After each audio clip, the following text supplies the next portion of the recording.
అందరికీ నమస్కారాలు. పశ్చిమ బెంగాల్ ఎలక్షన్స్ మమతా ఓడిపోద్దని సంవత్సరంన్నర ముందే చెప్పాను. కంపల్సరీగా ఓడిపోయింది, బీజేపీ గెలుస్తుందని చెప్పాను. అస్సాం కూడా బీజేపీ వస్తుందని చెప్పాను, బీజేపీ వచ్చింది. తర్వాత పశ్చిమ బెంగాల్ గెలిచి ఉంటే, మమతా గెలిచి ఉంటే పక్కన బంగ్లాదేశం ఎట్లా ఉండేదో మళ్ళీ బంగ్లాదేశం అట్లే అయ్యేది. ఆమెను ఓడగొట్టడంలో చాలా ఓవర్గా మాట్లాడటం, చాలా కించపరచడం, హిందువుల్ని కించపరచడం, దౌర్జన్యం, కార్యకర్తలను కానీ వేరే పార్టీ డమక్కస్ ప్రజాస్వామి విమర్శించిన వాళ్ళని లాఠీచార్జి చంపటం దుర్మార్గంగా మమతా ఎవరిచ్చింది.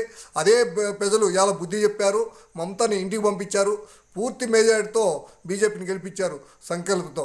తమిళనాడు అయితే మేము దృష్టి అయితే పెట్టలేదు, తర్వాత కేరళ కూడా దృష్టి పెట్టలేదు. సింపుల్గా ఏదో వస్తుంది అనుకున్నాం. కానీ ఈ రెండు రాష్ట్రాలు అయితే నేను సంవత్సరంన్నర ముందే ఎలక్షన్లో సర్వే చెప్పాను. పేచుకులారా, నా సోదరులారా, అందరూ నా సబ్స్క్రైబ్ చేసుకున్న వాళ్ళు సబ్స్క్రైబ్లు ఇంకా కొంతమంది ఫాలో చేసి చేయాలని అందరికీ హృదయపూర్వకంగా నమస్కారాలు.